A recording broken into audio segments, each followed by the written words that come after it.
And what he told me was that he was really pissed off with himself because he didn't quite bat as well as he wanted to during practice. And the reason that he was having that ice cream was so that he could actually drown his sorrows away. Like, he was quite literally stress eating. What's up, guys? I think some of you might already be aware of the fact that I worked as the KKR anchor or the KKR insider during the now suspended 2021 edition of the IPL and had the absolute time of my life. You know, it was such a surreal experience just to get to rub shoulders with some of the greats of the game, with the KKR players, the KKR coaching staff, management, support staff, and just being part of like an IPL team's bubble. In this video, I actually want to talk about why cricketers are actually a lot more insecure than you think they are. You know, from the outside looking in, when you haven't quite met these cricketers in person, we all feel as if cricketers are these flamboyant personalities who are always beaming with confidence, beaming with self-belief, beaming with self-confidence, and of course a lot of them do have that, but at the same time, cricketers, just like, you know, ordinary human beings, just like non-celebrities, are very insecure as well. And I'll specify some of the reasons as to why that's true. Some of the reasons might make sense to you, might be obvious to you, some of the reasons you might know of already, but there are lots of other reasons that might come as a bit of a surprise to you, but I'll do my best in explaining why I feel that way based upon my experiences actually, you know, interacting with the cricketers and seeing them on a daily basis and seeing how they are and how they behave off the field as well, in addition to, you know, whatever we see on the television when they're performing on the field. The first reason being very simple. Look, like any human being, cricketers are actually assailed or plagued by self-doubt. You know, they say, there's a saying, you're only as good as your last performance. So oftentimes what happens is, in the event that, you know, a cricketer didn't have the best of outing on the field in the last match, even though they might have heaps of runs or heaps of wickets under their name, and they have been performing consistently well leading up to that match where they had that poor performance, right? They will still be plagued by self-doubt because they're like, oh fuck, you know, I didn't quite play well in this last match. What if this is like the beginning of a trend? What if this is like the beginning of a poor run of form? And so self-doubt is very natural. In fact, I'm going to tell you a story, okay? This was while the team was in Chennai. You know, we had a first set of matches in Chennai, and I think this may have been after the first match, I believe. We had a practice session at Chepauk. We got back from the practice session. I would travel with the team to the practice sessions as well because I had a lot of shoots at the ground while the team was practicing. So we got back to the hotel, and you know, at the entrance of the hotel, we were staying at ITC Grand Chola in Chennai. At the entrance of the hotel was a common room. You know, they had a TT table there, pool table there, one of those foosball tables where, you know, anyone could just like chill. And so I was just hanging around after getting back from practice in the common area, and I noticed this one cricketer. I won't mention his name, but a big name cricketer. Okay? I noticed this one cricketer sitting on a beanbag with an ice cream. He seemed a bit down and out, a bit low in terms of spirits. Okay? So I was just walking by. I didn't want to be invasive of his privacy. I was just walking by. He said, "What's up, Anubhav?" Okay? So I sat down right next to him. Okay? On a beanbag, and then nothing. I just asked him, "What's up, dude? How's it going?" This, that. And then I was actually very surprised that he opened up to me. And what he told me was that he was really pissed off with himself because he didn't quite bat as well as he wanted to during practice. And the reason that he was having that ice cream was so that he could actually drown his sorrows away. Like, he was quite literally stress eating. That's what he told me.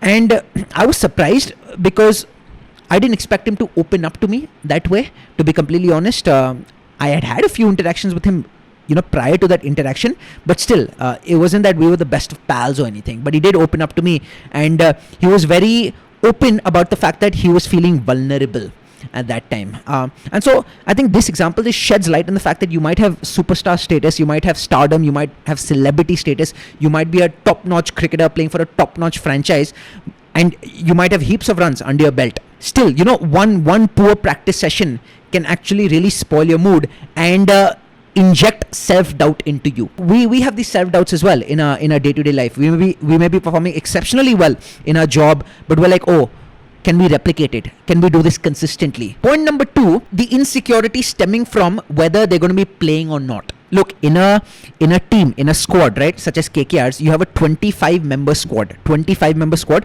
Only 11 players out of the 25 actually get to play, right? And so you always have this in the back of your mind that what if, you know, even if you start off in the starting 11, right? if you're not quite playing well, and when I say not quite playing well, even if you don't fire in 2 consecutive matches or 3 consecutive matches, that's when people, the media, the general public, the general population will start raising questions about your place in the side. And there are 14 other people in the 25-man squad who are not in the starting 11, who are impatiently waiting for a chance to be in the starting 11. And so you constantly have this in the back of your mind कि यार अगर एक दो poor performances हो गए, especially 2 or 3 poor performances on the trot, that's it. There'll be others who'll be knocking on the door who might just replace me in the side. And look, this self-doubt is not just it doesn't just cripple players who are new to the starting 11. It also cripples some of the established names. If you look at someone like an Andre Russell, I'll give you an example. Now, Andre Russell, Baz McCullum called him the Michael Jordan of T20 cricket. These are very heavy taglines, very heavy labels that he's been assigned. And because of his prolific scoring, because of the fireworks that we've become used to seeing from him, every time he's walking onto the middle, KKR fans, the entire fucking world or the entire cricketing fraternity is expecting fireworks from him, is expecting him to pull off a miracle and dig KKR out of a hole. So think about the amount of pressure that man is under. Think about it, right? Because he set the benchmark and the standards so high, especially in the 2018 season, 2019 season, he feels that he has to replicate that in all the subsequent seasons as well. And so when he has a lull like he did in the 2020 season, because he didn't quite live up to the same standards that he had set for himself leading up to the 2020 season, that's when he starts doubting himself. Okay, what if I've lost it? What if I don't quite have the same magic that I had in the previous seasons? Or what if I'm just a one-hit wonder? I did well during one season, may have been a stroke of luck, but now it's back to reality, back to me being like the ordinary player that I think I am, or that my self-doubts make me want to think that I am. Look at someone like a Shubman Gill as well. We spoke about Andre Russell, but look at someone like a Shubman Gill. Had a fantastic series down under against Australia, a debut series, and performed remarkably well against a very lethal Australian bowling attack comprising Josh Hazlewood, Pat Cummins, so on and so forth, Nathan Lyon, right? He was also KKR's highest run scorer last year. 418 runs, if I remember correctly. Now this season, he comes in, doesn't perform well in the first match, doesn't perform well in the second match, doesn't perform well in the third match. I think for the first 5 matches, he barely reached double digits. He's only 21 years old. Only 21 years old. People are calling him the future of KKR, the future of Team India. He has truckloads of potential, this and that. Fine, people mean this with good intentions. But at the same time, as a 21-year-old, for him to actually be able to shoulder the burden of expectations of 1.3 billion people plus lots of other cricket fans outside of India as well is tough, is beyond tough. So you have to feel for him. So naturally, when he's not playing well, he'll also start feeling as if maybe log bol rahe hai ki main, I'm the potential, I'm this and that, but what if I'm not that way?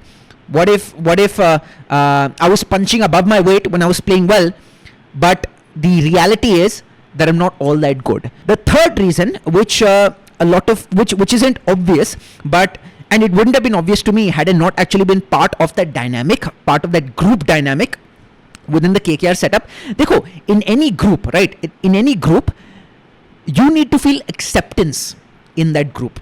Hai na? As soon as you do not feel acceptance, or as soon as you don't quite get as much attention as some of the other players get, you start feeling very insecure. You might be an insider, but you actually feel like an outsider only because people don't quite give you as much bhav as they give to some of the other people. Samajho? So what I'm trying to say is, because if you're a new KKR player, okay, just been picked by KKR at the most recent auction, now you come into the team, okay, you still have to start becoming friends with people in the group. You still have to start gelling with people within the group. So shuru mein when you first come in, especially as a newcomer, no one gives you all that much bhav, no one gives you all that much patta. Even though maybe you may have done wonders for your previous franchise, for Delhi Capitals or RCB, this and that, no one gives you all that much bhav us hisab se when you're first coming in. People might be polite with you, people might be cordial with you, but at the same time, you have to take it upon yourself, and I think the onus is also on the rest of the members in the group. You have to take it upon yourself to actually immerse yourself in that team culture, to interact with other people, to mingle with other people, such that you actually feel a part and parcel of the group, off the field as well, and not just on the field. And when you actually feel good about yourself, and when you actually feel included within the group dynamic or within the group culture, right, off the field, that's when you'll be at your best on the field as well, because you'll be a happy customer off the field, and you'll take all that happiness and that positive energy from off the field onto the field. Jordan Peterson says this: death and social humiliation constitute the two most fundamental fears that human beings experience: death and social humiliation. And so whenever you're trying to actually feel a part of a group or feel included within a group, but you still feel somewhat ostracized, right? Or you feel as if, you aren't quite getting as much attention, or people don't consider you to be an insider within the group. It is a very implicit form of social humiliation. समझो? So it's not, people aren't socially humiliating you explicitly, but the lack of attention can feel like an implicit form of social humiliation. And that can really gnaw at you, that can fuck with you, and that can actually take away your mental health. And it becomes all the more important to actually find your family, find your subgroup within a big group during testing times such as COVID, especially when you're in a bubble, because you're completely isolated from the rest of the world. And so it's all the more important, it's imperative that you actually find your subgroups, or find your cliques, or find your smaller groups within the larger group, especially when you're a newcomer coming in, when you're completely new to the group, you might be slightly shy, and people haven't quite taken to you, as well as they've taken to some of the people who've been in the team for multiple seasons. And the last thing that I want to say, similar to the previous point that I mentioned, is that dekho, when you could be the highest run scorer for your domestic team, you could be the highest run scorer for your Maharashtra, Saurashtra, Gujarat, this and that, you could be the highest wicket taker, you could be the best player for your state team. When you're coming into a glamorous franchise such as, say, Kolkata Knight Riders or Mumbai Indians, okay, now you're sharing the dressing room or sharing the stage with people who are much bigger celebrities than you are, much bigger superstars than you are, the Pat Cummins of the world, the Andre Russells of the world, right? So when you were playing for your Ranji team and performing prolifically, right, and making all the headlines, you were getting a lot of attention from the rest of the members within the team, from the local media, the state media. But now you've come to a franchise such as KKR, right, which has a global fan following, which has a global base, it's the global media that's following them, hai na? Why will people give attention to the best Saurashtra player, to the best Maharashtra player? People will give attention to the Pat Cummins of the world, to the Andre Russells of the world. And so from going from being used to attention or getting a lot of attention to actually not quite getting as much attention, relatively speaking, only because now you're sharing the stage with much bigger names, much bigger superstars, much bigger celebrities, can actually be very hard. It becomes hard to get used to it, because that attention was giving you that dopamine hit. It was giving you dopamine. It was a source of dopamine. And all of a sudden, when the dopamine is swept under you, is taken away from you, you feel the withdrawal symptoms. You're like, wait a minute, I'm craving that attention. I'm not quite getting it. You feel like a massive void. And because of that void that you feel a lot of insecurity as well. In conclusion, all I want to say is that the word insecurity, right, has a negative connotation. But at the same time, you can actually, and a lot of cricketers do it. In fact, I'd say most cricketers do it. That's one of the reasons most international cricketers, or cricketers who play for the IPL franchises, do this. And that's one of the reasons why they've reached that elite level. They know exactly how to transpose or channelize their insecurity in a positive manner.